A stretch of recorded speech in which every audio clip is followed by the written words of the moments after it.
ಆತ್ಮೀಯ H60 news ಅರ್ಥಾತ್ ಸೀತಾರಾಮ್ ನ್ಯೂಸದ ವೀಕ್ಷಕರೇ, ನಾನು ನಿಮ್ಮವ ಎಂ ಆಯುಧ ಮಲ್ಲಪ್ಪ ಜೊತೆವರು.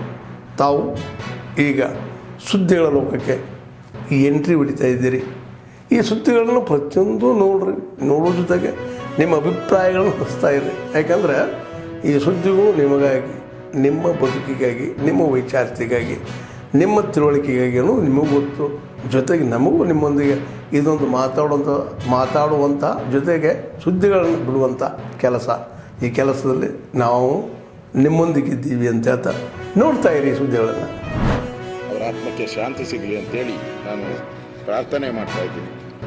ಅದೇ ರೀತಿ RCB ವಿಜಯೋತ್ಸವದ ದುರಂತದಲ್ಲಿ ನಮ್ಮ ಜನನೇ, ವಿದ್ಯಾರ್ಥಿಗಳು ವಿಶೇಷವಾಗಿ ಭವಿಷ್ಯ ಕಾಣುವಂಥವರು, ಮುಂದೆ ರಾಜ್ಯದ ಭವಿಷ್ಯ, ದೇಶದ ಭವಿಷ್ಯ ಆಗಬೇಕು ಅಂತ ಕಾಯ್ದಂಥ 11 ಜನ ಈ ಕಾಲ್ತುಳಿತದಲ್ಲಿ ತೀರ್ಕೊಂಡಿದ್ದಾರೆ. ಸೊ ಅವರೆಲ್ಲರೂ ಕೂಡ ನಮ್ಮ ಕರ್ನಾಟಕದವರು. ಭಾಳ ಅತ್ಯಂತ ಒಂದು ಕಣ್ಣೀರುವಂಥ ಘಟನೆ ಕೂಡ ನಡೆದಿದೆ ಆ ಸಂದರ್ಭದಲ್ಲಿ. ಅದನ್ನು ಕೂಡ ನಾನು ಭಾಳ ವಿಷಾದದಿಂದ ನಾನು ಪ್ರಸ್ತಾವ ಮಾಡ್ತಾ ಇದ್ದೀನಿ. ಅವರೆಲ್ಲರ ಆತ್ಮಗಳಿಗೆ ಶಾಂತಿ ಸಿಗಲಿ ಅನ್ನೋ ಒಂದು ಮಾತನ್ನು ಕೂಡ ನಾನು ಹೇಳ್ತಾ ಇದ್ದೀನಿ. ನಮ್ಮ ಚಾಮರಾಜನಗರ ಜಿಲ್ಲೆಯವರು ಅಲ್ಕೆರೆ ಗ್ರಾಮದಲ್ಲಿ ಜನಿಸಿದಂಥವರು. ಇವರು PhD ಮಾಡಿದ್ದರು. ಮೀನು ಉತ್ಪಾದನೆ ಮತ್ತು ನಿರ್ವಹಣೆಯಲ್ಲಿ ಸ್ನಾತಕೋತ್ತರ ಪದವಿಯನ್ನು ಪಡೆದಿದ್ದರು ಅಂತ PhD ಕೂಡ ಪಡೆದಿದ್ದರು. ಇವರು ಮೀನುಗಾರಿಕೆ, ಲಮ್ನಾಲಜಿ ಮತ್ತು ಜಲಜೀವನ ಸೂಕ್ಷ್ಮ ಜೀವವಿಜ್ಞಾನ ಕುರಿತಂತೆ ಹಲವಾರು ಸಂಶೋಧನಾ ಪ್ರಬಂಧಗಳನ್ನು ಬರೆದಿದ್ದಾರೆ. ಇವರು ಕೇಂದ್ರೀಯ ಸಮುದ್ರ ಮೀನುಗಾರಿಕೆ ಸಂಶೋಧನಾ ಸಂಸ್ಥೆಯ ನಿರ್ದೇಶಕರಾಗಿದ್ದರು. ಮೀನುಗಾರಿಕೆ ಮತ್ತು ಜಲಕೃಷಿ ಅಭಿವೃದ್ಧಿಗೆ ಹೊಸ ಯೋಜನೆಗಳನ್ನು ರೂಪಿಸಿ ನಡೆಸಿದ ಸಂಶೋಧನೆ ಭಾರತದ ಕರಾವಳಿ ಪ್ರದೇಶ ಆರ್ಥಿಕ ಸಬಲೀಕರಣಕ್ಕೆ ಸಹಾಯವಾಗಿರುತ್ತದೆ. ಇವರಿಗೆ ಪದ್ಮಶ್ರೀ ಪ್ರಶಸ್ತಿ ಕೂಡ ಸಿಕ್ಕಿತ್ತು. ಇವರು ಇತ್ತೀಚೆಗೆ ನಮ್ಮನ್ನು ಅಗಲಿದ್ದಾರೆ.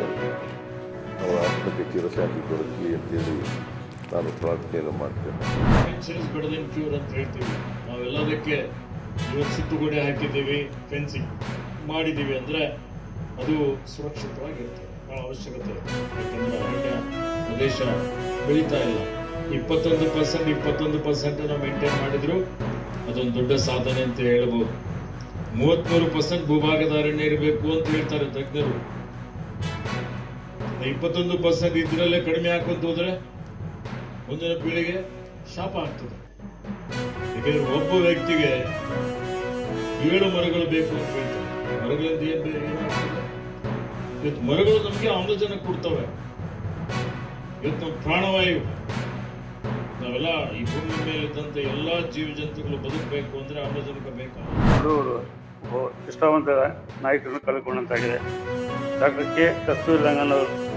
ಇವರು ಸಾಕಷ್ಟು ಮಹಾವಿಜ್ಞಾನಿಯಾಗಿ ಭಾಸ್ಕರ್ 2 ಇದರಲ್ಲಿ ನಿರ್ದೇಶಕರಾಗಿ, ಇಸ್ರೋಗೆ ಅಧ್ಯಕ್ಷರಾಗಿ ಹಾಗೂ ತಂತ್ರಜ್ಞಾನದಲ್ಲಿ ಜಾಗತಿಕ ಮಟ್ಟಿಗೆ ಸಾಕಷ್ಟು ಪ್ರಮುಖ ವಿಷಯಗಳ ಬಗ್ಗೆ ಚರ್ಚೆ ಮಾಡುವ ಜೊತೆಯಲ್ಲಿ ಗ್ರಾಮೀಣ ಸಂಶೋಧನಾ ಸಂಸ್ಥೆಗೆ ಸದಸ್ಯರಾಗಿ ವೈಜ್ಞಾನಿಕ ಮತ್ತು ಶಿಕ್ಷಣ ನಿಷ್ಠೆಯಿಂದ ಭಾಳ ಉತ್ತಮ ವಿಜ್ಞಾನಿಯಾಗಿದ್ದರು. 2003ರಿಂದ 2009ರವರೆಗೂ 6 ವರ್ಷ ಕಾಲ ಅವರು ರಾಜ್ಯಸಭಾ ಸದಸ್ಯರಾಗಿ ಹಾಗೂ ಸುಮಾರು ವಿಶ್ವವಿದ್ಯಾಲಯಗಳಲ್ಲಿ ಗೌರವ ಡಾಕ್ಟರೇಟು, ಪದ್ಮಶ್ರೀ, ಪದ್ಮವಿಭೂಷಣ ಹಲವಾರು ಪ್ರಶಸ್ತಿಗಳನ್ನು ಪಡೆದಿರುವಂಥದ್ದು. ಅವರ ಅಗಲಿಕೆಯಿಂದ ಕೇವಲ ವಿಜ್ಞಾನಿ ಅಲ್ಲ, ವಿಜ್ಞಾನ ಕ್ಷೇತ್ರದ ದಾರಿದೀಪವನ್ನೇ ನಾವು ಕಳೆದುಕೊಂಡಂತಾಗಿದೆ. ಆತ್ಮೀಯರೇ, ಎಲ್ಲ ಸುದ್ದಿಗಳನ್ನು ನೋಡಿದ್ರಲ್ಲ, ಏನು ಅನಿಸ್ತು ನಿಮಗೆ?